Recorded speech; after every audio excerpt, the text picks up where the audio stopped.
Yes, welcome student. You are watching Avinash Academy and I am Avinash Gupta. तो हम लोग class 9th chapter 1 matter in our surrounding के second part को continue करते हैं। Previous part में हम लोग मैटर के बारे में पढ़ा, मैटर्स के फिजिकल नेचर के बारे में पढ़ा, है ना। एक्टिविटी 1 से लेकर के एक्टिविटी 1.5 तक देखा, ठीक है। आज हम लोग आगे particles of matter each other, है ना, टॉपिक 1.2.3 आगे कंटिन्यू करेंगे।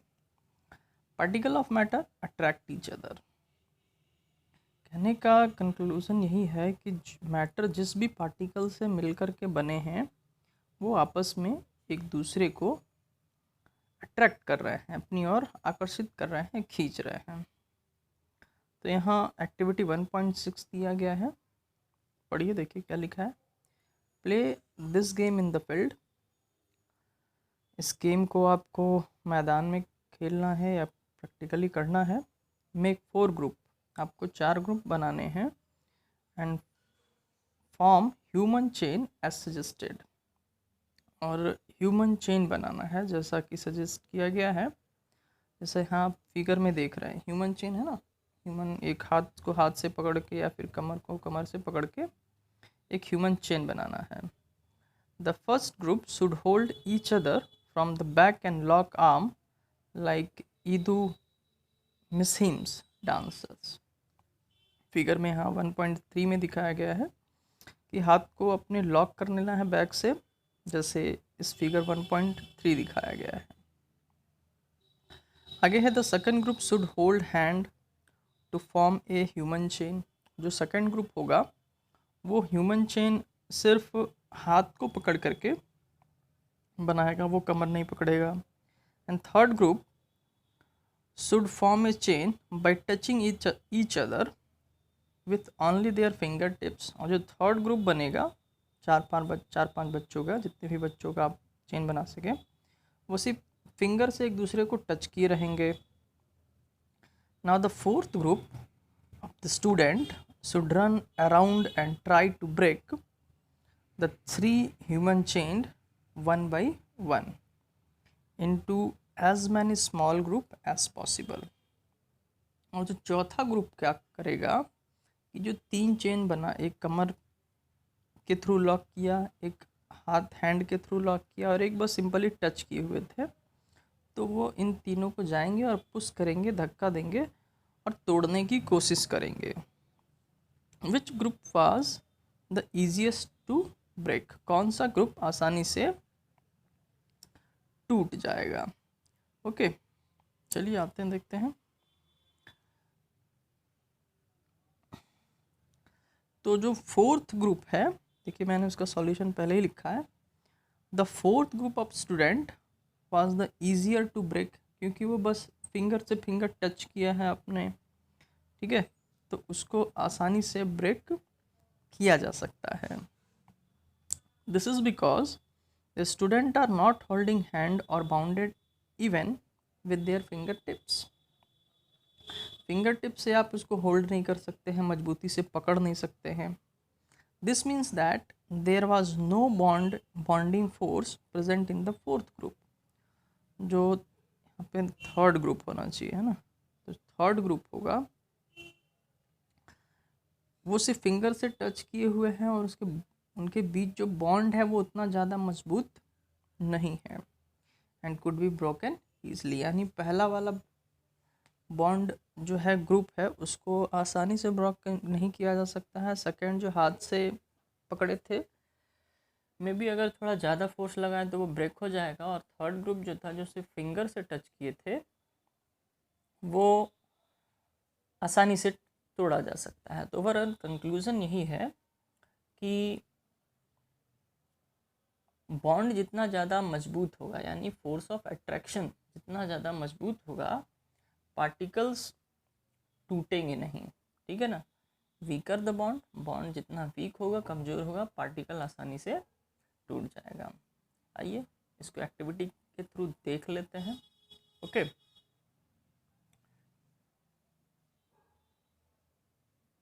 नाउ एक्टिविटी 1.6 में पार्टिकल्स के बीच की दूरी को एक डांस के माध्यम से समझाया गया है। अगर लोग बहुत ज़्यादा एक दूसरे के पास है, यानी कि पार्टिकल एक दूसरे के बहुत ज़्यादा करीब है, तो इनके बीच आकर्षण बल ज़्यादा होगा, और जैसे जैसे इनकी दूरी बढ़ती जाती है आकर्षण बल कम होता जाता है। जैसा कि इस एक्टिविटी में समझाया गया है कि यहाँ पे 3 डांस ग्रुप है, जिसमें से पहले डांस ग्रुप के जो प्लेयर्स हैं वो आपस में काफ़ी पास में खड़े हैं, उनके हाथ टाइटली पैक्ड हैं, जिनको कि तोड़ना मुश्किल है। वहीं दूसरा ग्रुप जो है वो थोड़ा सा दूर खड़ा है, उसने सिर्फ हाथ पकड़ा हुआ है, जिसको तोड़ना कंपेरेटिवली टू फर्स्ट वन ज्यादा आसान होता है। और जो सिर्फ एक दूसरे का हाथ टच करके काफी दूरी पे खड़े हैं, उस ग्रुप को तोड़ना और भी ज्यादा आसान होता है। इस एक्टिविटी से ये समझाया गया है कि जिस मैटर के पार्टिकल जितने ज्यादा पास होंगे उनमें उतना ज्यादा अट्रैक्शन फोर्स होगा, और जितना ज्यादा अट्रैक्शन फोर्स होगा उतना ही उस पार्टिकल को अलग अलग करना मुश्किल होगा। आगे बढ़ते हैं। आगे क्या है? आगे है एक्टिविटी 1.7। एक्टिविटी 1.7 में क्या है? Take an iron nail. आपको आयरन नेल लेना है, a piece of chalk and a rubber band.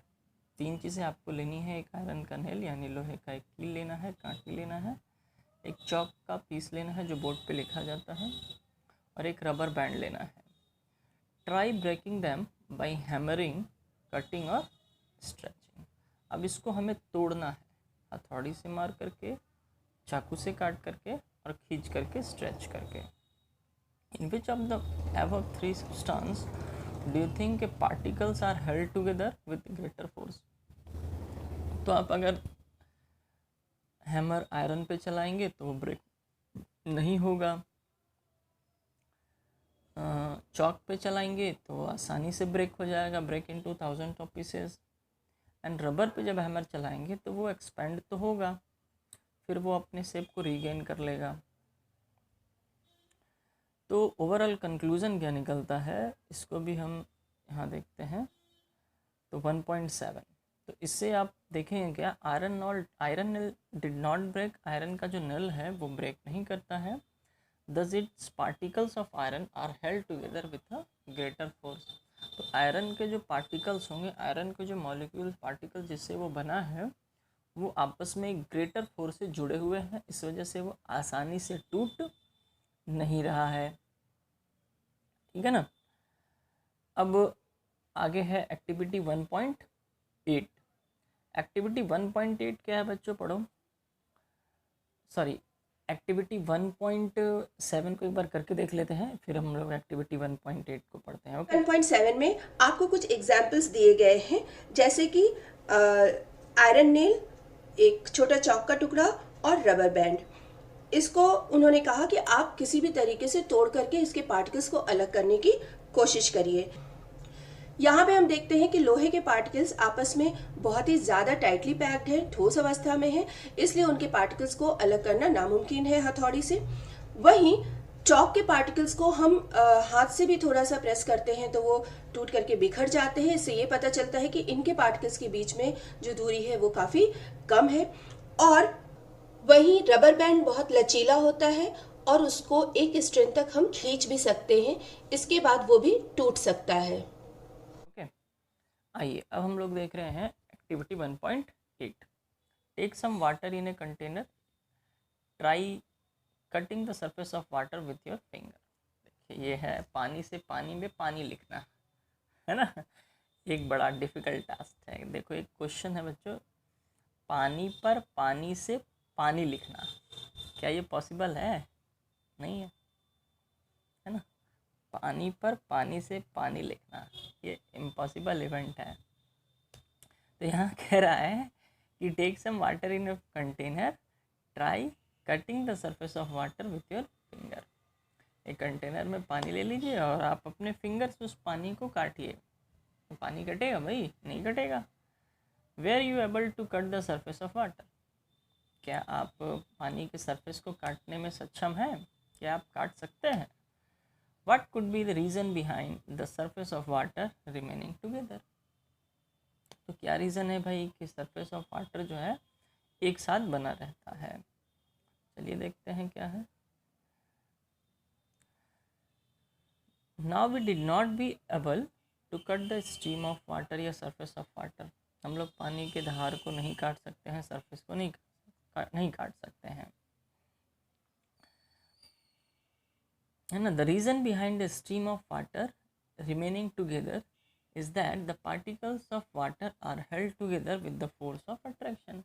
ये आपस में एक दूसरे से जुड़े होते हैं। क्यों जुड़े होते हैं? क्योंकि फोर्स ऑफ अट्रैक्शन इनमें गैस के कंपेयर में अच्छा होता है, सॉलिड के कंपेयर में थोड़ा कम होता है ना। चलिए इसको भी हम लोग एक्टिविटी के थ्रू देख लेते हैं। ओके। एक में ये कहा गया है कि एक नल से बहते हुए पानी की धार को उंगली से कट करने की कोशिश करिए या एक थाली में रखे हुए पानी को उंगली से कट करने की कोशिश करिए। हम देखते हैं कि जल की सतह को हम नहीं काट सकते हैं। इस एक्टिविटी से ये बताया गया है कि हर एक पदार्थ के पार्टिकल के बीच में एक तरीके का फोर्स काम करता है। ये फोर्स पार्टिकल्स को एक साथ रखता है। इसे फोर्स ऑफ अट्रैक्शन यानी कि आकर्षण बल कहते हैं। इस फोर्स ऑफ अट्रैक्शन का जो स्ट्रेंथ होता है यानी कि उसकी जो पावर होती है वो हर एक मैटर में अलग अलग होती है। और यही कारण है कि हमने पिछली एक्टिविटीज़ में ये देखा कि अलग अलग मैटर के पार्टिकल को अलग करने के लिए हमको अलग अलग तरीके का फोर्स अप्लाई करना पड़ता है, क्योंकि उनके बीच जो फोर्स ऑफ अट्रैक्शन है वो अलग अलग है। तो thus the above three activities 1.6, 1.7 and 1.8 suggest that the particles of matter have force acting between them। यानी पार्टिकल्स मैटर जो भी हैं वो जिस पार्टिकल से बने हैं उनके बीच में एक फोर्स ऑफ अट्रैक्शन काम करता है। This force keep the particle together. और यही फोर्स जो है उन पार्टिकल्स को एक साथ जोड़े रखता है। The strength of this force of attraction varies from one kind of matter to another.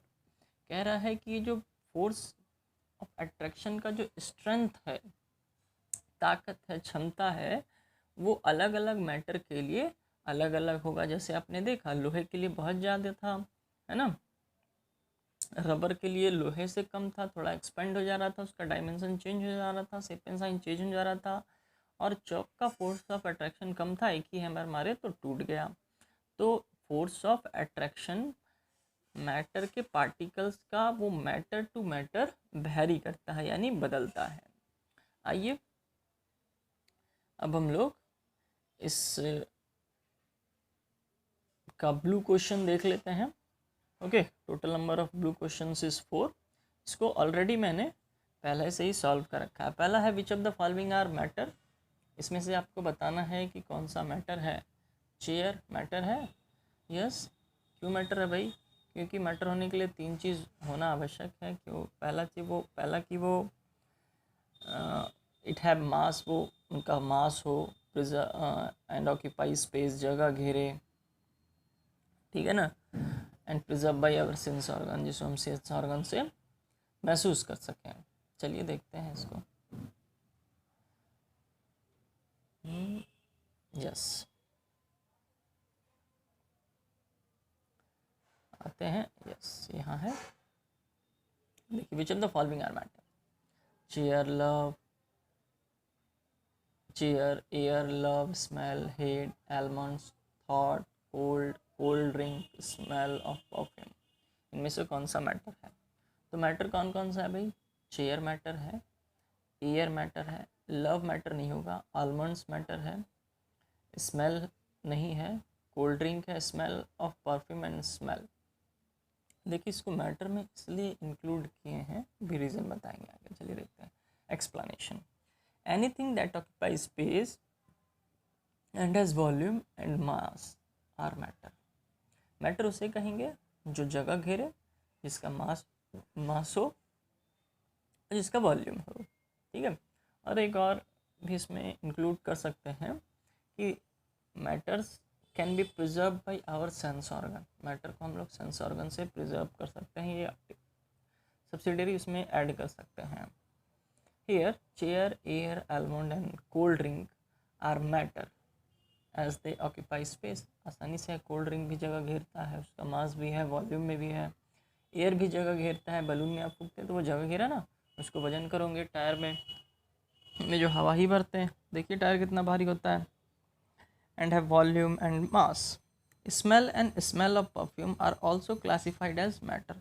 Smell को और स्मेल ऑफ परफ्यूम को भी हम लोग मैटर में क्लासीफाई करते हैं, बिकॉज कारण क्या है, we sense smell of anything because of gas coming out from an object.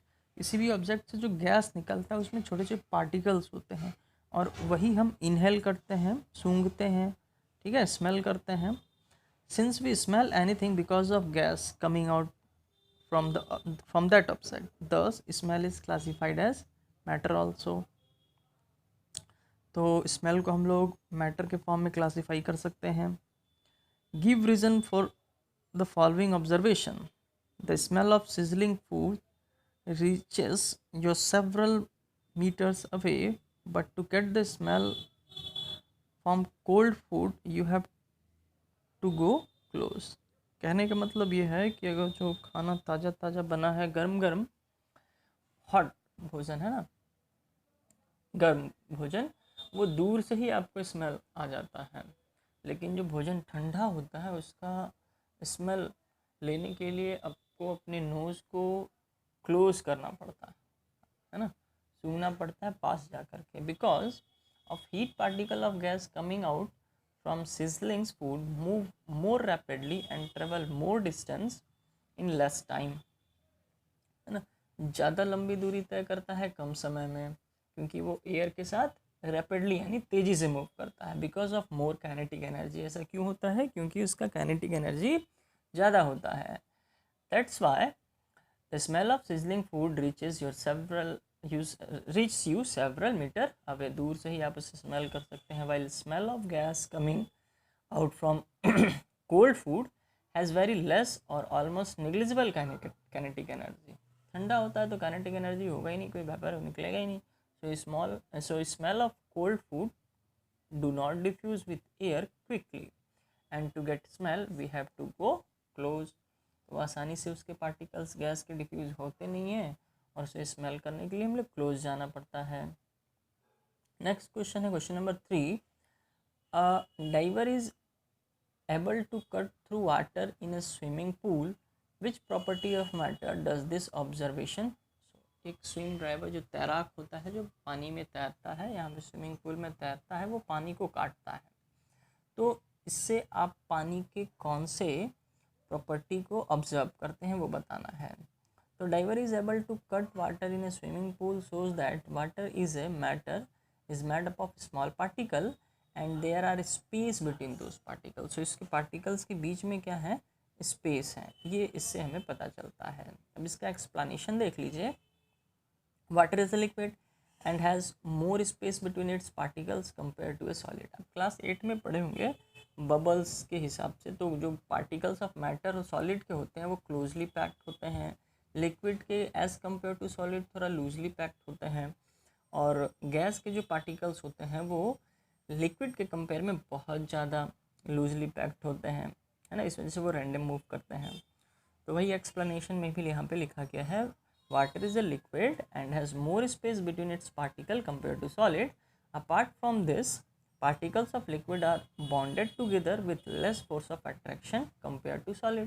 solid की तुलना में liquid के भी particles होंगे वो less force of attraction से जुड़े होंगे।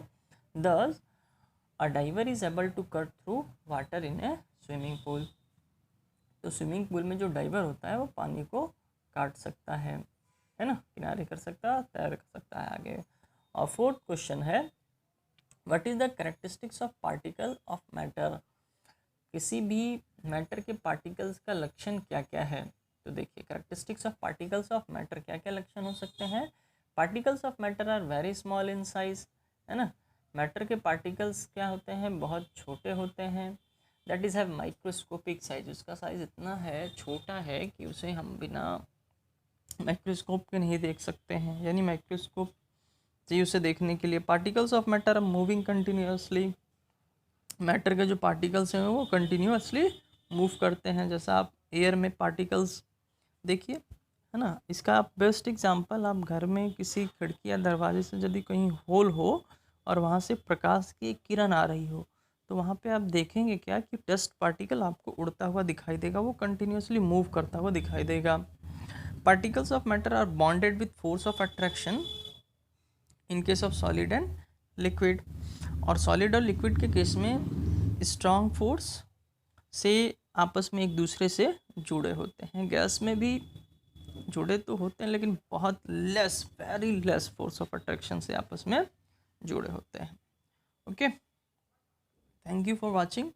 आई होप कि आपको समझ में आया होगा। ठीक है ना, आज यहीं तक। अगले दिन हम लोग स्टेट ऑफ मैटर के बारे में डिस्कशन करेंगे। आई होप कि समझ में भी आया होगा। और अगर इससे रिलेटेड कोई प्रॉब्लम है तो आप नीचे कमेंट सेक्शन में क्वेश्चन पूछ सकते हैं। एज पॉसिबल मैं आपके क्वेश्चंस का जवाब दे सकूं। Thank you for watching. और अगर अच्छा लगा हो वीडियो, बातें समझ में आई हो सारी, तो आप चैनल को शेयर करें ज़्यादा से ज़्यादा। ठीक है, सब्सक्राइब करें, लाइक करें as viewers. Okay, thank you for watching. Have a good day.